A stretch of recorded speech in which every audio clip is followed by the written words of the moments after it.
बहुत बहुत मुबारक हो इंडिया को। इंडिया अनबीटन साइड थी और डिजर्व करते थे। जितनी अच्छी प्रोग्रेशन थी इनकी लास्ट, हर बंदे ने चिपिंग किया, हर बंदे ने मेक श्योर किया कि हिंदुस्तान की टीम ऊपर जाए। तरीका निकालो किसी तरीके से 15 तारीख वाला मैच कैंसिल हो, 15 वाला मैच कैंसिल करवाओ, कुछ जुगाड़ मारो, कुछ करो। जीरो है हम, जीरो। हम हमारे 2% का सिस्टम नहीं है इंडिया के आगे। वो कहां से कहां चले गए हैं। T20 की टीम देखो क्या बना के बैठ गए हैं। हमारी ये टीम तो उनके T20 की टीम से मुकाबला नहीं कर सकती। अगर उनकी T20 की टीम से हमारा मुकाबला हो गया, इतना फेंटा लगाना ना उन्होंने, जिंदगी भर याद रखोगे। इस भारतीय टीम की जो एक खास बात मुझे पसंद है कि ये ऑपोजिशन को चैलेंज तो करती है, मगर जैसे कि ये टीम अपने आप को भी चैलेंज कर रही हो। आज मुझसे कोई पूछे कि ये T20 वर्ल्ड कप कौन जीतेगा, तो मैं बिना किसी डाउट के एब्सोल्यूट क्लैरिटी से कहूंगा कि इंडिया। जितना बड़ा मुकाबला, जितना प्रेशर वाला मैच, जितना कड़ा इम्तिहान, उतने ही अच्छे नंबर लेके आते हैं और प्रेशर में अपनी बेहतरीन जैसे कि क्रिकेट खेलते हैं। ये इनका फोकस बढ़ जाता है, जैसे कि सारे स्विच ऑन हो और गेम को रीड करने की सलाहियत भी बेहतर हो जाती है। तरह के प्लेयर्स हैं, बॉलर्स हैं कि वो किसी भी टीम को किसी भी पिच पे डैमेज कर सकते हैं। हम पाकिस्तानी इतने रन, खुदा की कसम, हम 50 ओवरों में नहीं बनाते और इंडिया वाले 20 ओवरों में इतने रन बना गया। मुझे पकड़ो ना, अब मुझे बताओ मैं क्या करूं 20 ओवर में। पीरियड टीम जो है ना वो क्लियरली नजर आ रही है इंडिया, और जिस तरह से इंडिया खेल रही है और जिस तरह से इंडिया ने सारी अपनी प्लानिंग की हुई है और बहुत सारी चीजें उनकी ऑटोमेटिकली ठीक हो गई है। With Surya Kumar getting the form that he is getting, पिछले 2 मैच से लग रहा है कि वो जो कुछ 1-1.5 साल 2 साल से फॉर्म खराब हो रही थी ना, वो वापस आ गई अच्छी फॉर्म। भाई इंडिया आके खेलना है ना, तो फिर इस तरीके से क्रिकेट नहीं चलेगी। या ये समझ रही है कि इंडिया की टीम जो है वो बच्चा टीम है, बड़े बड़े नाम नहीं है, इनको आराम से पकड़ लेंगे। हार्दिक पांड्या की बात की हार्दिक, कितना एक कैप्टन के लिए कितनी सुकून हो जाता है, कितना सरदर्द कम हो जाता है कि हम ऐसे ऑलराउंडर्स हैं हमारे पास जो पूरे बॉलर्स हैं और पूरे बैटर्स हैं। फायदा सारी बात है, बहुत टीम बनाना भी इजी हो जाता है ना। और ऊपर से अगर इंडिया की बात जैसे हो रही है, इंडिया के पास 3 जेन्युइन ऑलराउंडर्स हैं, 3 जेन्युइन ऑलराउंडर्स। पांड्या ने खा भी जाना है, ठीक है। उस्मान तारिक को, अगर उस्मान तारिक पांड्या के सामने आ गया, ठीक है। ऑब्वियसली यार हार्दिक क्यों करता है इस तरह की? ऐसे ही मैं लाइक नहीं करता इस प्लेयर को, कुछ तो बात है यार तुम्हारी तरह ये भी चिरांगी तो है मार गया। टीम है ये, क्या कहूं मैं इनके बारे में। कोई एहसास, जज्बात, कोई फीलिंग है। ये 11 खिलाड़ी है कि रोबोट्स हैं, ग्राउंड में आते हैं, कोई दबाव नहीं होता। रूल करते तो हैं, लेकिन आप ये भी तो समझें कि वो क्रिकेट भी तो अच्छी खेलते हैं, और अगर रूल करते हैं तो अगर मैच ना जीत रहे हो तो फिर तो कोई समझ नहीं आती चीज। I think India has thoroughly deserve the victory. And Indian team के पास बैटिंग लाइनअप है ना, जो क्लैरिटी है हर बैट्समैन के पास, और सबको पता अपने रोल का, बाकी टीमों में नहीं है जो इस वक्त इंडिया के पास है। जब बल्ला का शोर इतना ज्यादा हो जाता है तो सारे लोगों का शोर कोई मायने नहीं रखता। When the bat speaks the noise fades. Oof what a beauty of a knock, full cold blooded knock by Ishan Kishan. और हार्दिक पांड्या आए मैदान में तो एक समझ ले के आसान और एक इजी पार्टनरशिप बनाई, और आपने तो इस तरह की फोड़म फाड़ी की है कि आप पलट के नहीं देख रहे। Now let's take an example of Ishan Kishan. ऑल्दो की बात करते हैं, मतलब जहां से वो पीछे छोड़कर आ रहा है वहीं से वो आज शुरू कर रहा है। डॉट बॉल, छक्का छक्का चौका डॉट, अगली एंड पे आ रहा है, फिर छक्का, फिर मतलब what the bloody hell is the mindset.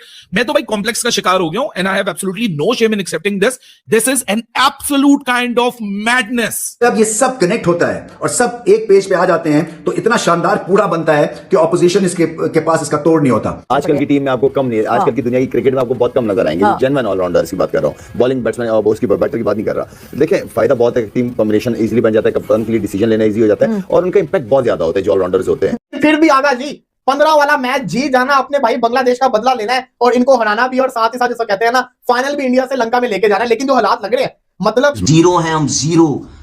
हम हमारे 2% का सिस्टम नहीं है इंडिया के आगे। वो कहां से कहां चले गए हैं। T20 की टीम देखो क्या बना के बैठ गए हैं। हमारी ये टीम तो उनके T20 की टीम से मुकाबला नहीं कर सकती। अगर उनकी T20 की टीम से हमारा मुकाबला हो गया, इतना फेंटा लगाना ना उन्होंने, जिंदगी भर याद रखोगे। जितनी दफा खेलोगे उतनी दफा फेंटा लगेगा। बर्बाद करके रख दिया हमारे बोर्ड ने, हमारे क्रिकेट बोर्ड ने सिस्टम को बर्बाद करके रख दिया।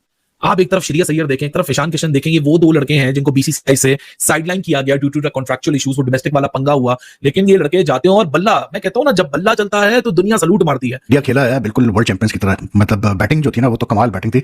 और ऑब्वियसली बात है इंडियन क्रिकेट फैंस के लिए सबसे अच्छी खबर यह है कि सूर्या कुमार यादव फाइनली उन्होंने मतलब अपना जो उनकी वर्थ है, जो उनकी एबिलिटी है, वो उन्होंने शो की। हालांकि ये सारे लड़के बहुत फिट हैं और बड़े अच्छे फील्डर हैं। मेरा नहीं ख्याल कोई हल्का फील्डर है, लेकिन मैच में अगर हो रहा है तो अनफॉर्चुनेटली ये क्यों हो रहा है, समझ से बाहर है। क्योंकि हालांकि फिट भी है लड़के, इतनी मेहनत भी कर। आपको गेम समझ में आता है ना, तो वो जो 99 टू 2009 2010 की वनडे में ऑस्ट्रेलिया टीम थी, उसको आप सिर्फ कंपेयर कर सकते हैं आज की T20 की इस इंडियन टीम से। कोई नहीं रुकता, हर बॉल दे मार 4.5, हर दूसरी तीसरी बॉल बाउंड्री के बाद। अगर किसी इंटरनेशनल टीम का किसी क्लब लेवल की टीम के साथ मैच पड़ गया और यहाँ पे ये बहुत गंदे फंस गए। कुटाई हमने भी देखी है कि होती है टीमों की, लेकिन ये तो दुआ कर रहे हैं कि भाई किसी तरीके से ये जल्दी इससे खत्म हो जाए। इन्होंने तो हमारे पूरे कॉन्फिडेंस का सत्यानाश करके रख दिया वर्ल्ड कप। अब देखो ना, अब देखो अपना यंग टैलेंट, और आप उनका यंग टैलेंट देखो। आपका साइम अयूब घंटा परफॉर्मेंस है उसकी, आजम खान गेंडा उसकी घंटा परफॉर्मेंस है, शाहीन अफरीदी, नसीम इनकी घंटा परफॉर्मेंस है यार। ये 2 टके के प्लेयर ये क्या मुकाबला करेंगे भाई? ये आईपीएल का टैलेंट है ना कि वो आईपीएल में इतनी जबरदस्त क्रिकेट खेलते हैं कि वो इंटरनेशनल में किसी भी बादल को फेस करने से डरते नहीं है। ये आईपीएल का टैलेंट है। इंडिया की क्लास बिल्कुल डिफरेंट हो गई है। मेरा नहीं ख्याल कि ऑस्ट्रेलिया भी पकड़ पाए इन्हें, बहुत मुश्किल है इन इंडिया, बहुत मुश्किल है T20 क्रिकेट में। बाकी क्रिकेट में टेस्ट मैच में भी मुश्किल मुझे लगता है, वनडे में पकड़ सकते हैं, लेकिन T20 और टेस्ट मैचेस में इंडिया में ऑस्ट्रेलिया के लिए भी मैं समझता हूँ बड़ा मुश्किल है। क्या कहूं मैं इनके बारे में? कोई एहसास, जज्बात, कोई फीलिंग है? ये 11 खिलाड़ी है कि रोबोट्स हैं? ग्राउंड में आते हैं, कोई दबाव नहीं होता। मैं वही कह रहा हूं ना, लगता है जैसे कोई फीलिंग ही नहीं है। नहीं, कुछ भी नहीं। सब आते हैं एक के बाद एक और सामने वाले के छक्के छुड़ा देते हैं। किस किस से बचोगे? मुझे यहां ऑनेस्टली बताइए, क्योंकि मुझसे बहुत सारे लोग कमेंट्स में बोलते हैं कि यार आप इंडिया की बहुत तारीफ करते हैं। ना करें तो क्या करें? कैसे ना करें तारीफ? Out of this world cricket हो रही है। ये वाहिद टीम बन गई है दुनिया की जो एक T20 वर्ल्ड कप से दूसरे T20 वर्ल्ड कप के बीच में एक सीरीज भी नहीं हारी है। ईशान किशन यार क्या फाइन फॉर्म लगी हुई है इस बंदे की, जब से इस बंदे का मुकाबला शुरू हुआ है और जब से 1 महीना पीछे से अगर हम पलट के देखें, so Ishan Kishan and Hardik Pandya are those 2 individual batters जिनकी तरफ से काटने। भाई आज आप लोग ये चीज बताओ यार कि आप लोगों को ऐसी लगी हार्दिक पांड्या, ईशान किशन की बल्लेबाजी?